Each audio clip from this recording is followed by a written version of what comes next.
हम लोगों की सबसे बड़ी प्रॉब्लम खाने में क्या बनेगा, ऐसा क्या बना।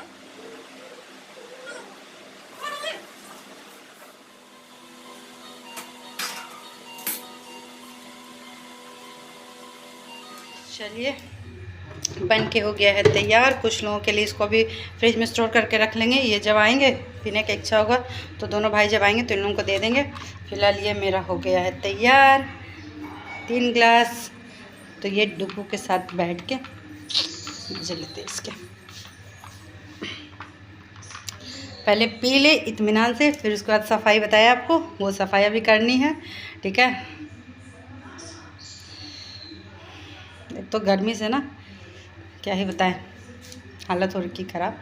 तो चलिए पहले फटाक से इसको पीते हैं, फिर करते हैं इधर की सफाई, फिर शाम में खाने में क्या बनेगा।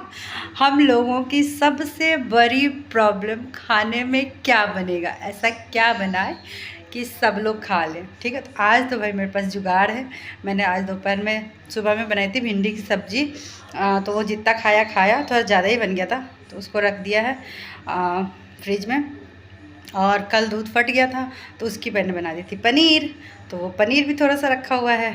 तो सोच रही हूँ उसमें थोड़ा सा प्याज वगैरह डाल के, अभी देखते कोई होगा लाने वाला तो मटर मंगा के मटर पनीर की सब्ज़ी बना देंगे। पनीर बस इतना सा था, देखते हैं जो भी होता है तो आपके साथ तो शेयर करेंगे ही ना। तो जो भी बनेगा वो देखिएगा, तो बने रहिएगा व्लॉग में। Hello friends, good afternoon. कैसे आप सभी? आई होप आप सभी बहुत अच्छे होंगे और स्वस्थ होंगे। तो स्वागत है आप सभी का मेरे इस नए व्लॉग में। और ये व्लॉग जो प्रीवियस व्लॉग मैंने एंड किया था उसके बाद वाला ही है। आमरस बना के मैंने और डुगू ने पी लिया था। इसके चाचा और पापा के लिए रख दिया था मैंने फ्रिज में, ताकि ये लोग जब भी शाम में आए दोपहर में आए तो इन लोगों को भी थोड़ा थोड़ा करके दे देंगे पीने के लिए। एक गिलास अच्छा लगता है अभी के सीज़न में ये सारी चीज़ें पीना बना के, है ना। गर्म से लोग आए रहते तो ऐसा लगता रहता है ना कि कुछ ठंडा मिल जाए पीने के लिए।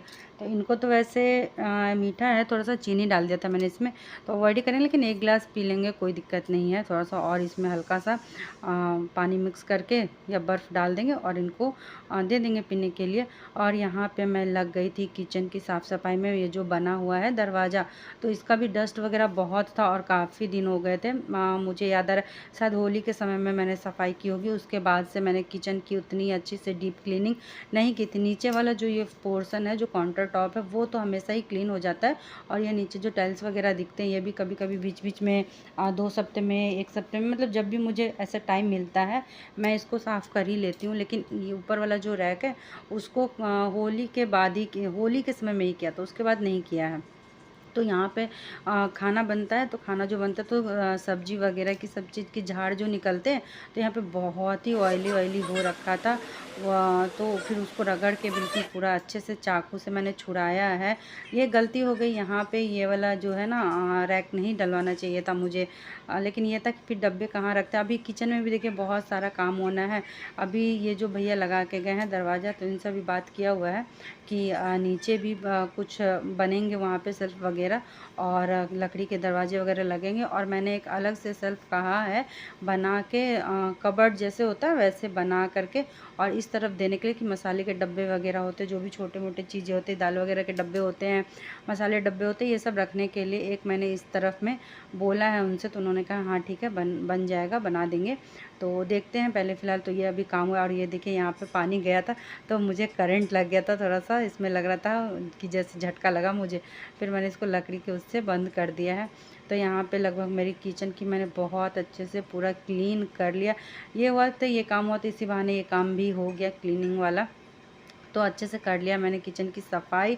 अब यहाँ पे गैस चूल्हा भी मैंने साफ़ कर लिया था, चूल्हा को भी अच्छे से साफ़ करके मैंने उसको बाहर निकाल दिया है। और अब बिल्कुल मेरा कपड़ा एकदम भीग चुका है, आगे से बहुत ज़्यादा भीग गया है, नीचे से भी भीगा हुआ। मैं इसके ऊपर चढ़ के, मतलब नीचे से पूरा उस पर पहुँच नहीं पा रही थी, तो मुझे काउंटर टॉप पे चढ़ना पड़ गया था। और फिर उसके बाद मैं अब चली जाती हूँ नहाने के लिए। नहाने के बाद फिर और भी काम था।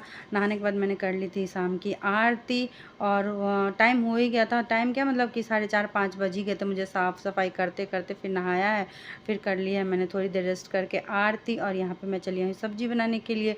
तो सब्ज़ी में जैसे मैंने अभी तभी आपको बताया था कि कल जो है दूध फट गया था, तो मैंने उसकी पनीर बना ली। तो ज़रा सा ही पनीर निकला हुआ था, ज़्यादा नहीं निकला। ये देख रहे हैं आप यहाँ पे, बस ये जितना दिख रहा है बस इतना ही था। तो मैंने सोचा कि अब क्या इसमें, और मटर भी लाने वाला कोई नहीं था, देवर जी भी नहीं आए हुए थे और कोई था भी नहीं कि जिससे मंगाते। तो मैंने कहा चलो ठीक है, इसी को भूज भाज के देखते तो दोनों भाई का हो जाएगा। बाकी भिंडी की सब्ज़ी रखी हुई है, अगर मुझे खाना होगा तो मैं खा लूँगी। तो यहाँ पे बस थोड़ा सा ही मैंने हल्का प्याज व्याज काट के, टमाटर काट के, ज़्यादा कुछ नहीं किया था, हल्के हल्के मसाले डाल के फ्राई करके ही बना दिया था। इसमें रस वगैरह नहीं डाला था, एकदम फ्राई करके ही सूखी जैसे होती सब्ज़ी वैसी बना लिया था। और सब्ज़ी बनने के बाद ये भी तब तक आ गए थे, तो थोड़ी देर पानी वानी पी के रेस्ट कर रहे हैं। अब भूख लगी है इनको भी तो इन्होंने कहा फटाफट रोटी बना दो और हमको खाना दे दो। मैंने कहा चलिए ठीक है। और देवर जी आए थे तो वो खाना नहीं खाए थे, क्योंकि भंडारा हो रहा था ना बहुत जगह में। तो और बाहर मतलब कि रहते हैं थोड़ा सा, तो ये रहता है ना, पानी प्यास बहुत ज़्यादा लगती। तो अभी के तो सबका यही हाल होता है कि पानी पी पी के ही आधा पेट तो उसी से भर जाता है, तो खाने की इच्छा बहुत ही कम होती है। और वैसे भी भंडारे वाला शायद खाए हुए थे पूरी सब्ज़ी, तो इन्होंने कहा था, कह दिया था उन्होंने कि भाभी हम खाना नहीं खाएंगे, आप लोग खा लीजिए। तो फिर उसके बाद मैंने कहा चलिए ठीक है। तो जो भी सब्ज़ी बची थी, तो फिर भिंडी की सब्ज़ी वापस से फिर मैंने रख दी। ये पनीर वाली सब्ज़ी ही ये खा लिए थे। उसके बाद मैंने भी एक ही रोटी खाई थी, ज़्यादा खाई नहीं, क्योंकि प्यास ही इतनी लग रही थी कि पानी ही पिया चला जा रहा था, तभी से सब लोग पिए चले जा रहे थे, तो उसी वजह से। और यहाँ पे मैं फटाफट सेक रही हूँ रोटियाँ। तो पता है मैं रोटी ना बहुत तेज़ बना लेती थी, अब स्पीड थोड़ी मेरी कम हो गई रोटी बनाने की। वरना एक टाइम था कि मैं बहुत फटाफट रोटियाँ बनाती थी और बहुत पतली रोटियाँ बनाती थी। इतनी पतली रोटियाँ बनाती थी कि मतलब मेरे घर में मेरे भाई लोग हमेशा कहते थे, खासकर मेरी बुआ के लड़के, अगर कभी हम लोग इकट्ठे होते थे ना, तो वो लोग कहते थे कि स्वीटी दी के हाथ का रोटी खाना है हमको, इतने पतली रोटी। और तभी सबको पतली रोटी अच्छी भी लगती थी, सब लोग बहुत मन से खाते थे। तो मेरे हाथ की रोटी ज़्यादा पसंद करते थे सब लोग। अब पता नहीं क्या बात है, सबको मोटी रोटी खाने की आदत हो गई है। तो पापा का भी यही हाल है कि पतली रोटी से पापा का मन नहीं भरता, तो कहते तो रोटी थोड़ी मोटी बनाने के लिए।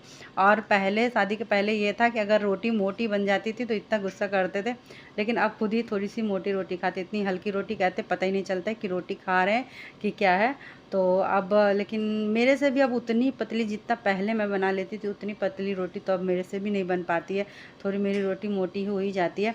तो यहाँ पे मैंने एक ही साथ 4 रोटियाँ फटाफट सेक ली हैं, और बस अब पहले इनको खाना निकाल के दे देते हैं। उसके बाद मैं अपने लिए 2 रोटी सेकूँगी, और फिर उसके बाद सारा कुछ रख देंगे, आटा वगैरह जो भी है। अब बच गया है तो देखते हैं इनके लिए, चाहे तो रोटी बना के रख लेते हैं, सुबह में मैं खा लूँगी। आटा वैसे रखना चाहिए नहीं, तो देखते हैं होगा तो बना करके रख लेंगे, रोटी ही बना के रख लेंगे।